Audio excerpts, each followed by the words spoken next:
आगे बढ़ रहे हैं और वो हमारा सपना है अखंड भारत बनाने की। और अखंड भारत अगर हमको बनाना है तो सभी थे इसी का फायदा उठा करके महमूद गजनी भारत में अटैक करके लाखों लोगों को मारता है, कई मंदिरों को तोड़ता है और करोड़ों की संपत्ति वापस लेकर के चला जाता है।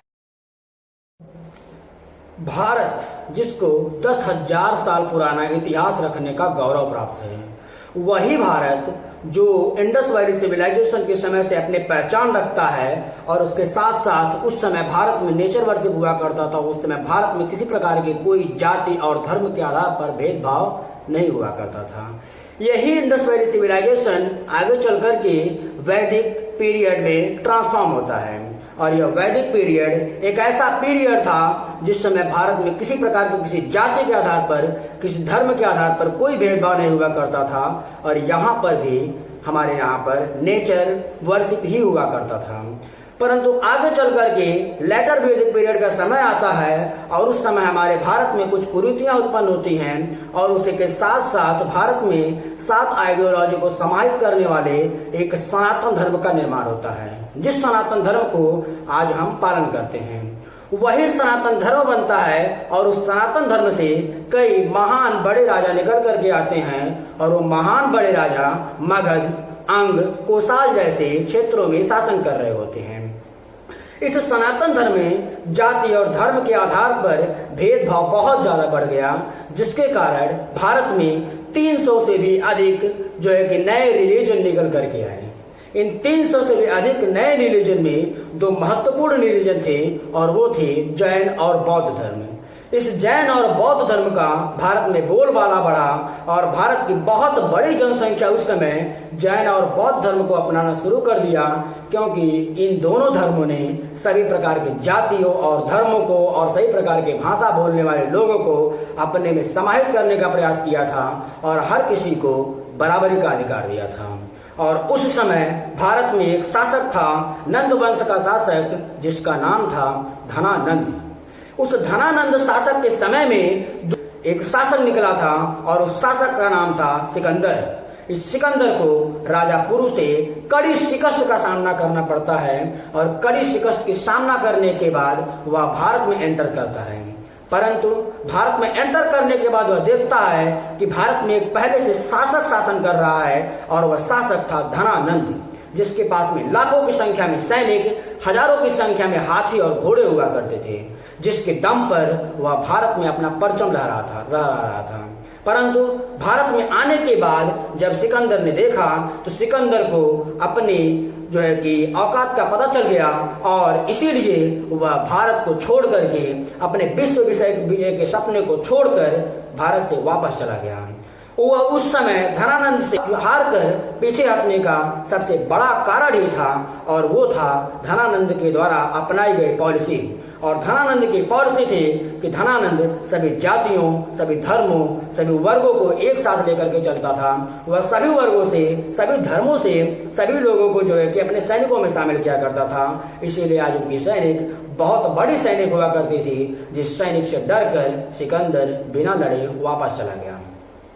उसी भारत में चाणक्य नाम के एक महान दार्शनिक आते हैं और वो महान दार्शनिक अपने नेतृत्व में मौर्यन डायनेस्टी की स्थापना करवाते हैं। वही मौर्यन डायनेस्टी जिस मौर्यन डायनेस्टी के समय में भारत अपने चरम इतिहास को प्राप्त करता है और उसी चरम इतिहास में भारत का शासन उस समय अफगानिस्तान से लेकर के दक्षिण में जो है कि पूरी तरीके से था।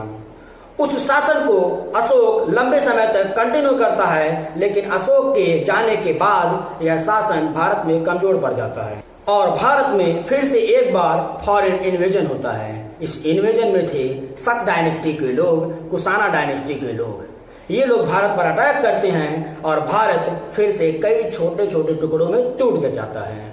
कई छोटे छोटे टुकड़ों में टूट जाने के बाद भारत में कुछ समय तक कुछ शासक शासन करते हैं और वो थे Satavahana dynasty, Gupta dynasty, Pushyabhuti dynasty आदि। इसके बाद भारत में 3 महान शासक निकल करके आते हैं और उन 3 महान शासकों में थे गुर्जर प्रतिहार डायनेस्टी के लोग, राष्ट्रकूटा डायनेस्टी के लोग और पाल डायनेस्टी के लोग। ये तीनों के तीनों शासक हिंदू शासक हुआ करते थे, परंतु एक दूसरे को श्रेष्ठ दिखाने के लिए एक दूसरे से लड़ते थे और एक दूसरे से लड़ते लड़ते बिल्कुल इनका जो युद्ध चला था वो लगभग 100 सालों से भी ज्यादा चला था और इस 100 साल से भी ज्यादा के युद्ध में ये अपने आप को पूरी तरीके से बर्बाद कर लेते हैं। और उसी समय भारत में अटैक होता है महमूद गजनवी का, जो कि बहुत बड़ा शासक नहीं था, परंतु हमारे भारत के हिंदू राजा जो अपने आप को हिंदू राजा कहते थे, ये सारे के सारे लोग आपस में लड़ रहे थे और अपने आप को कमजोर कर लिए थे। इसी का फायदा उठा करके महमूद गजनवी भारत में अटैक करके लाखों लोगों को मारता है, कई मंदिरों को तोड़ता है और करोड़ों की संपत्ति वापस लेकर के चला जाता है। उसी समय हमारे भारत में हमारा भारत का एक प्रसिद्ध मंदिर, सबसे विख्यात मंदिर वो था सोमनाथ मंदिर, उसको भी महमूद गजनवी उसी समय लूटा था। और ये तीनों राजा पूरी तरीके से जब कमजोर हो गए तो यह राज्य तीनों फिर से अन्य राज्यों में भी टूट गए और इस प्रकार भारत अब 20 से भी अधिक छोटे टुकड़ों में टूट गया। 20 से भी अधिक छोटे टुकड़ों में टूटने के बाद भारत पर फिर अटैक होता है मोहम्मद गौरी का और मोहम्मद गौरी ने भी इन भारत के लोगों के द्वारा आपस में वैमनस्य, आपस में दुश्मनी का फायदा उठाते हुए वह भारत पर अटैक करता है और पृथ्वीराज चौहान जैसे महान राजा को हरा देता है, क्योंकि भारत के जयचंद जैसे राजा थे, उन लोगों ने मोहम्मद गौरी का साथ दिया था। और इस प्रकार से भारत में मुस्लिम आक्रांताओं के द्वारा मुस्लिम साम्राज्य का स्थापना किया जाता है, परंतु यह मुस्लिम आक्रांता भी बहुत सफल नहीं हो पाए, क्योंकि इनकी अपनी एक आइडियोलॉजी थी और वो आइडियोलॉजी थी इस्लाम की आइडियोलॉजी। यह अन्य जातियों, अन्य धर्मों, अन्य वर्गों के लोगों को अपने से तुच्छ समझते थे, इसीलिए ये लोग एक बड़ा डायनेस्टी बनाने में बहुत ज्यादा सफल नहीं हो पाए। इसके बाद भारत में शासन आता है और वो शासन था अकबर का शासन, जो एक ऐसा राजा था वह सभी वर्गों के लोगों को, सभी जातियों, सभी धर्मों के लोगों को साथ में लेकर के चलने का प्रयास करता था। सभी जातियों, सभी धर्मों के लोगों को चलने का प्रयास के कारण वह भारत में एक महान एम्पायर का निर्माण करता है और भारत को फिर से अपने पुराने कीर्तिमान पर लेकर के जाता है और फिर से भारत अफगानिस्तान से लेकर के साउथ तक भारत पर जो है कि अकबर का कंट्रोल हो जाता है और भारत इतने बड़े क्षेत्र में विस्तृत हो जाता है। फिर इसी के बाद एक अगले शासन का नंबर आता है और वो शासक था औरंगजेब, जो अपने इस्लामिक कट्टरता के लिए जाना जाता था और वह अन्य जातियों, अन्य धर्मों को भी जो है कि बहुत अच्छी तरीके से नहीं देखता था और उनको तुच्छ समझता था, उनको परेशान करता था, जिसके कारण भारत में हजारों प्रकार के रहने वाले लोग इस औरंगजेब के खिलाफ हो गए और औरंगजेब की मृत्यु के बाद भारत फिर से कई छोटे छोटे टुकड़ों में टूट गया, क्योंकि भारत में सभी लोगों को एक साथ लेकर चलने का प्रयास नहीं किया गया। इसी का फायदा उठाते हुए ब्रिटिशर्स ने भारत पर अटैक किया और उन्होंने देखा कि भारत के लोग आपस में लड़ने में बिजी हैं और भारत में इस प्रकार से उन लोगों ने फूट डालो, राजनीति, राज करो का प्रयोग करते हुए भारत पर अटैक किया और भारत के लोगों को आपस में लड़वा करके भारत पर कब्जा किया। भारत पर कब्जा करने के बाद भारत फिर जब एक साथ यूनाइट होने का प्रयास करता है और भारत अपने आप को आजाद करवाने का प्रयास करता है, वह दौर था 1857 की क्रांति, जिस क्रांति के समय में भारत के कुछ लोग अपने आप को इकट्ठा करते हैं और अंग्रेजों से लोहा लेते हैं और अंग्रेजों की नींव हिला देते हैं। अंग्रेजों की जड़ पूरी तरीके से हिल चुकी थी, क्योंकि जबकि भारत के कुछ ही लोग इकट्ठा हुए थे। अंग्रेजों को समझ में आ गया कि अगर भारत के लोग इकट्ठा होकर के, भारत के लोग यूनाइट होकर के हम लोगों से लड़ते हैं तो हम लोगों को जल्दी उखाड़ देंगे। इसीलिए अंग्रेजों ने भारतीयों को तोड़ने का प्रयास किया और फूट डालो, राज नहीं करो की नीति उन लोगों की बहुत ही तेज हो गई। इसी के तहत आगे चल करके भारत में फिर से बंगाल में हिंदू मुस्लिम यूनिटी आने लगी, परंतु इस यूनिटी से फिर अंग्रेजों को खतरा हुआ और उन अंग्रेजों ने भारत को फिर से बंगाल विभाजन के नाम पर बंगाल को 2 टुकड़ों में तोड़ दिया और फिर से हिंदू मुस्लिम फूट डालो की राजनीति किया। इसी के साथ साथ भारत में आया आजादी का समय और आजादी के समय भी भारत को अंग्रेजों ने कई टुकड़ों में तोड़ दिया था और वो टुकड़े थे भारत, पाकिस्तान, अफगानिस्तान, नेपाल, भूटान, बांग्लादेश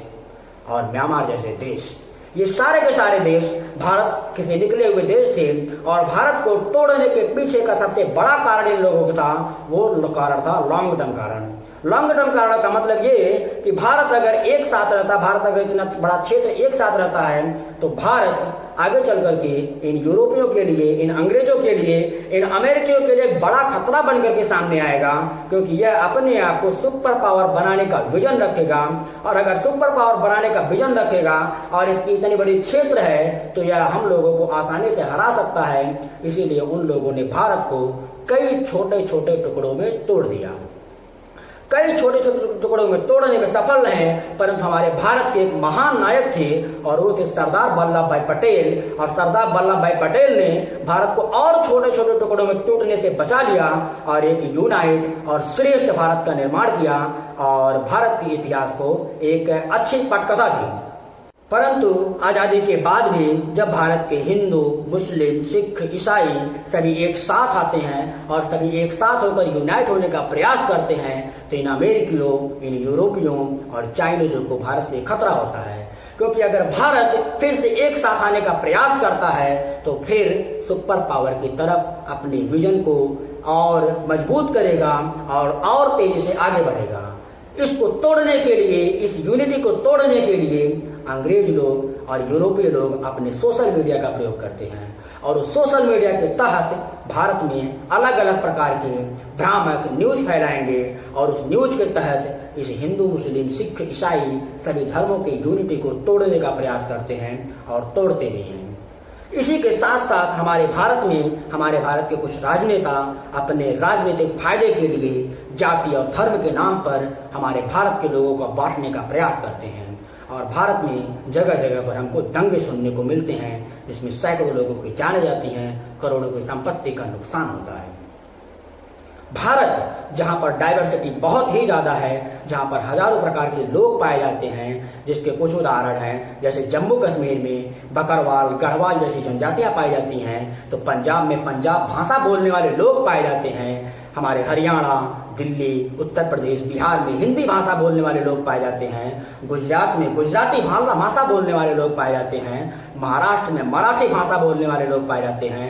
केरला में मलयालम भाषा, तमिलनाडु में तमिल भाषा और अगर हम नॉर्थ ईस्ट को देखें तो वहां पर आसाम में असमिया भाषा, बोडोलैंड में बोडो जनजातियां, टिपरालैंड में टिपरा जनजातियां और नागालैंड में नागा जनजातियां और अलग अलग प्रकार के कई सारे लोग पाए जाते हैं। इतनी बड़ी विविधता वाले देश में, हमारे भारत में कुछ लोग हिंदू राष्ट्र की ही मांग करते हैं। आप पहले समझ लीजिए कि हिंदू राष्ट्र की आप जिस आइडियोलॉजी के तहत मांग करते हैं उस आइडियोलॉजी के समर्थन करने वाले केवल उत्तर प्रदेश, बिहार, मध्य प्रदेश के कुछ क्षेत्र और दिल्ली, इन क्षेत्रों में ही रहते हैं। बाकी अन्य क्षेत्रों में हिंदू राष्ट्र धर्म को फॉलो तो करते हैं लेकिन आपकी आइडियोलॉजी से अलग उनका विचारधारा है। मतलब जिस आइडियोलॉजी के तहत आप हिंदू राष्ट्र की मांग करते हैं उस हिंदू राष्ट्र को बिल्कुल समर्थन नहीं करते हैं और उनमें से कुछ प्रमुख हैं, वो है हमारे दक्षिण के राज्य जैसे तमिलनाडु, केरल, कर्नाटका, आंध्र प्रदेश। ये हिंदू राष्ट्र होने के बाद भी, हिंदू क्षेत्र होने के बाद भी अलग विचारधारा रखते हैं, इसीलिए ये द्रविड़ नाडु नाम के अलग देश की मांग करते हैं। और अगर आप अपनी इस विचारधारा के तहत हिंदू राष्ट्र की मांग करते हैं तो भारत सैकड़ों छोटे छोटे टुकड़ों में टूट जाएगा। उनमें से कुछ एग्जाम्पल जैसे वर्तमान में हम जम्मू कश्मीर के बारे में जानते हैं, जम्मू कश्मीर की विवाद को हम बहुत अच्छे तरीके से देखते भी हैं। उसके अलावा पंजाब में खालिस्तान का डिमांड उठता है, असम में बोडोलैंड का डिमांड उठता है, त्रिपुरा में टिपरालैंड का डिमांड उठता है, नागालैंड में नागालैंड का डिमांड उठता है और साउथ में द्रविड़ नाडु का डिमांड उठता है और अन्य जगहों पर अन्य कई प्रकार के डिमांड उठते रहते हैं। मतलब अगर आप अपनी आइडियोलॉजी के तहत हिंदू राष्ट्र की मांग करते हैं तो भारत को कई टुकड़ों में टूटा हुआ देखेंगे। तो क्या आप इस महान भारत को, जिस महान भारत को बनाने के लिए हमारे लाखों स्वतंत्रता सेनानियों ने अपनी जान की कुर्बानी दी है, उस महान भारत को केवल एक विशेष विचारधारा के लिए कई छोटे टुकड़ों में तोड़ने के लिए सहमत होंगे? मुझे तो ऐसा नहीं लगता है। हम भारत को कई छोटे टुकड़ों में तोड़ने के लिए नहीं हैं, हम भारत को एक बड़ा राष्ट्र बनाने की तरफ आगे बढ़ रहे हैं और वो हमारा सपना है अखंड भारत बनाने की। और अखंड भारत अगर हमको बनाना है तो तभी संभव है जब हमारे भारत की सभी प्रकार की विचारधाराएं, सभी प्रकार के जाति, धर्म, भाषा बोलने वाले एक साथ रहते हैं। जिस दिन ये सारे के सारे लोग एक साथ मिल करके भारत के लिए काम करना शुरू कर देंगे, उस दिन भारत में नए प्रकार की टेक्नोलॉजी और नए प्रकार के संसाधन विकसित होंगे और हमारे देश में जो हमारी जनजातियां हैं, हमारे देश में जो विविधताएं हैं, इसका हम सदुपयोग कर पाएंगे और भारत को एक अखंड राष्ट्र बनाने की तरफ आगे बढ़ा पाएंगे और भारत फिर बनेगा एक सुपर पावर। इसीलिए हमारे भारत के संविधान के निर्माता भी भारत के संविधान को लिखते समय भारत में सभी प्रकार के जातियों, धर्मों, भाषा बोलने वाले लोगों, सभी लोगों को बराबरी का अधिकार दिया था और सभी लोगों की भावनाओं का बराबर सम्मान दिया गया था। उसके पीछे सबसे बड़ा कारण जो था वो कारण था भारत को सुपर पावर बनाने का विजन। और भारत को सुपर पावर बनाने का विजन एक विशेष जाति और एक विशेष धर्म के आधार पर कभी भी पूरा नहीं किया जा सकता है। उसी समय भारत के अलावा एक और राष्ट्र भी बना था, वो था पाकिस्तान। और पाकिस्तान अपने एक विशेष धर्म के लेकर के अपना एक देश बनाया और आज हम देख रहे हैं कि पाकिस्तान की क्या स्थिति है। और अगर आप अपने भारत की भी कुछ ऐसी स्थिति बनाना चाहते हैं तो आप एक विचारधारा के तहत एक हिंदू राष्ट्र की मांग करिए। तो आप हिंदू राष्ट्र की हम मांग नहीं करेंगे, हम मांग करेंगे अखंड भारत की। और वो अखंड भारत हमारा बनेगा जब हम सभी लोग मिलजुल कर इसके लिए काम करेंगे। और शायद इसीलिए हमारे भारत के महान CJI DY चंद्रचूड़ साहब भी कहते हैं कि भारत एक ऐसा विविधता वाला देश है जहां पर हिंदू राष्ट्र की बात तो दूर है, हिंदू गांव भी नहीं बना सकते हैं। इतने बड़ी विविधता के साथ में हमारे देश में लोग रहते हैं। आज यदि अमेरिका की बात कीजिए तो अमेरिका एक बहुत ही डेवलप्ड और बहुत बड़ी सुपर पावर है। उसके इस डेवलप होने के और सुपर पावर बनने के पीछे का सबसे बड़ा कारण वहां पर बहुत अच्छी सड़कें और बहुत अच्छे हॉस्पिटल होना नहीं है। उसके पीछे सबसे बड़ा कारण वहां पर बहुत बड़ी मात्रा में कई प्रकार की विचारधाराएं होने के कारण है और वो सारे लोग एक साथ मिलकर के अमेरिका के लिए काम करते हैं। और इसी प्रकार से यदि आप विभिन्न प्रकार के क्रिटिकल इश्यूज पर निष्पक्ष और डिटेल्ड एनालिसिस चाहते हैं तो चैनल को सब्सक्राइब जरूर कीजिए। और इसके साथ साथ आप सभी को जय हिंद, जय भारत।